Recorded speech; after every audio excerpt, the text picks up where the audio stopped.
I've never seen Bocchi the Rock, but this scandal surrounding this anime speaks to a larger problem that threatens the medium as a whole. This woman, activist, fire her ASAP. If it's one thing I've learned over the past decade or so, it's that political correctness spreads like a virus. Compared to the anime Shiki, where you have a vampire-like being moving into a village with one goal only, to multiply and take over, turning the village people one by one into vampires or Shiki. And it's just like activists. They move into a creative space, and one by one, they turn true creatives into activist-minded people until one day you wake up and ask, what the fuck happened? Hey! Because that's what activists do. They masquerade as creatives. It's like I always say, activists don't curate, they only infiltrate. Now before I get into her background, like wanting to raise her son to be genderless, but when he got into Ultraman and Kaijus at age 2, naturally saying things like, a man should keep his promises, she responds with, I feel like I need to teach him a lot of things, which that alone says so much, because God forbid a boy be into boy things and displays masculine traits,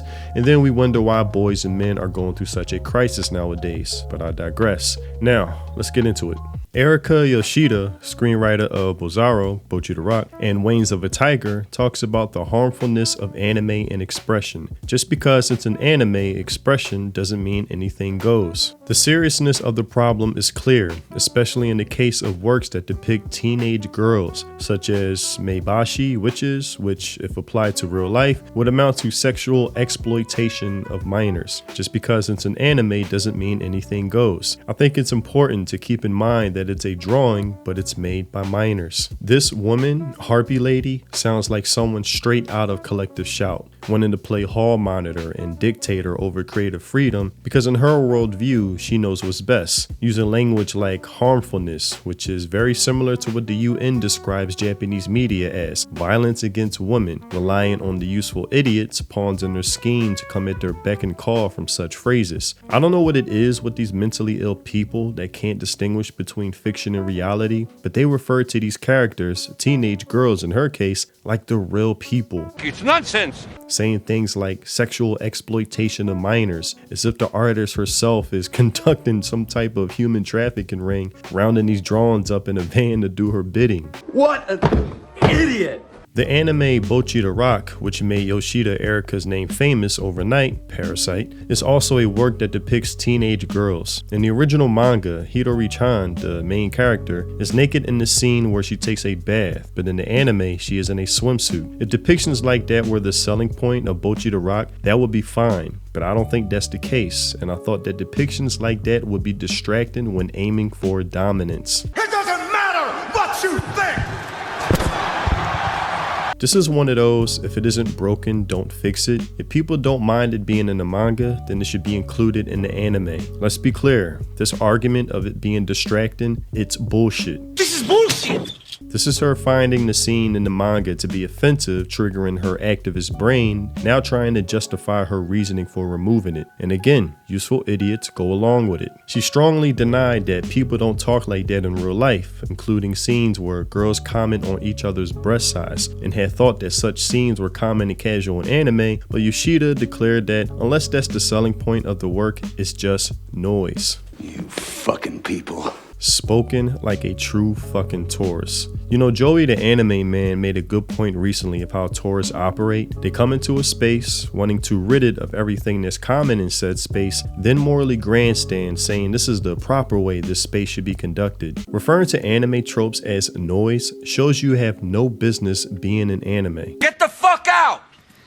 If anyone has watched anime their whole life, you're familiar with countless scenes where a bunch of girls are in a hot tub or hot spring, whatever setting, and one girl obviously has large breasts, and all the other characters comment on it out of envy or fascination, whatever, even going as far as to grab them, squeeze them, juggle them, point at them, while the girl herself gives off a sensitive expression. I'm very aroused.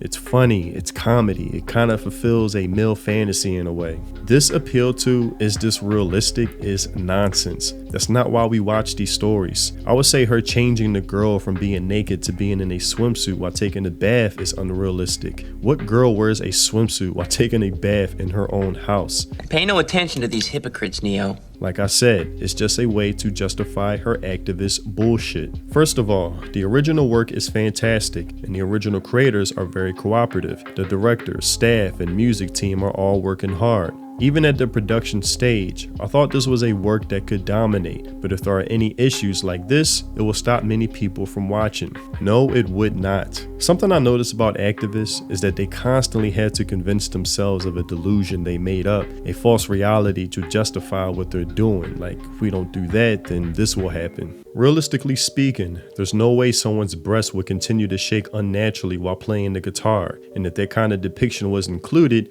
I would hesitate to show the work to my young son. Whether or not I would show a work to my own child is an important standard for me. First, another person that's offended by anime titties, not knowing fans love breasts that defy the laws of physics. And second, this means nothing to me. She had a problem with her son playing with Ultraman and kaiju monsters despite trying to raise him to be genderless, and it also shows she buys into the narrative anime are kid cartoons. I fear that anime culture will disappear. Yeah, because people like you are trying to erase it. Even if 99% of people are okay with it, I'm afraid that if those 1% of radicals do something, anime culture could die out. What? Because there are so many different works, we need to maintain rules, moderation, and ethics. It's fine to have radical works or works that are rated R, and if I decided to do it, I would be fully involved in such works. However, in that case, careful consideration must be given to ensuring that minors do not see them. In today's world, where even children can easily access streaming services, she argues that genre categorization and zoning should be given more importance. She's basically just an HR person masquerading as a creative, wanting to be the parent of society, stripping away agency. People like her, activists, have no business being in a creative space. They are leeches, parasites looking for a creative endeavor to treat as a host and use it as a vehicle to implement their activist ideals. No more, no less. And it's a shame because they're very good at convincing true creatives out of their own creativity to listen to them rather than the true fans, as the mangaka herself went along with her activism. And a lot of times it's done by soft guilt tripping, like, wouldn't it be nice if you included this? Don't you think it would be better to not portray women as such? You know, that's slightly sexist. You wouldn't want to come off as that, would you? Consider your female fans. Think of the children. This is violence against women by catering to the male gaze. So let's give this female character a breast reduction. No! No! And I gotta say, that shit is effective. It works.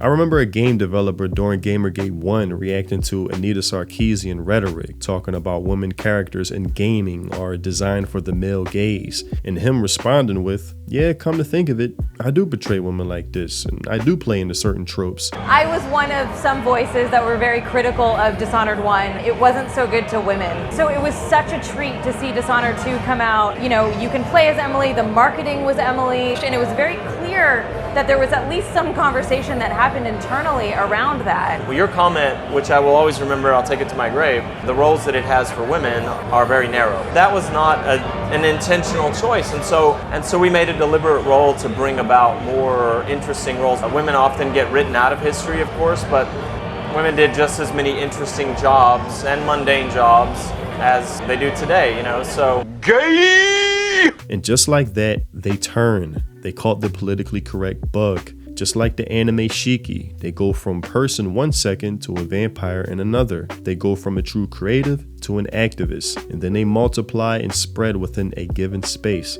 This is how the game is played. Which is why I say fire her. She is a disease amongst creatives, and this is her viewpoint of romance stories and live action shows she's worked on. When dramas about love are made, they tend to portray love as the most important thing in life, with themes like you can't grow without love or love can change everything in your life, and I've always wondered if there's a violent element to forcing that way of thinking on people. What? Activist. And when discussing her project, Wings for a Tiger, who is it with? Former Vice Minister of Health, Labor and Welfare, Atsuko Muraki, to talk about sex discrimination. And when it came to her project, Wings for a Tiger, it went terrible. Wings on a Tiger was pretty awful too, huh? They had the heroine, modeled after Yoshiko Mibuchi, spouting ideas completely opposite to Yoshiko Mibuchi's or entirely unrelated ideologies, with her eyes wide open like some kind kind of puppet show, chattering away, which is typical activist fashion. No surprise there. And I'll be honest, when I learned about this, I was a little black-pilled. It's one thing to have Western activist infiltration occur, but to see the rot occurring from within is another thing. But what reassured me was seeing the immense and massive backlash from the Japanese fan base, completely obliterating this woman activist looking to corrupt Japanese media, along with the Mushoku Tensei author voicing criticism, which this dude just keeps giving me reasons to support him, saying things like, words like noise or exploitation are also conveniently used in SNS to bash things people don't like. So even if the context doesn't carry that much of a negative connotation, when someone officially involved uses them, it tends to stir up unnecessary controversy. Along with the Gundam director chiming in, I might not really like the term noise. For example, when I'm putting together a compilation or something, cutting parts out is done reluctantly because every part is originally necessary and I want people to see it.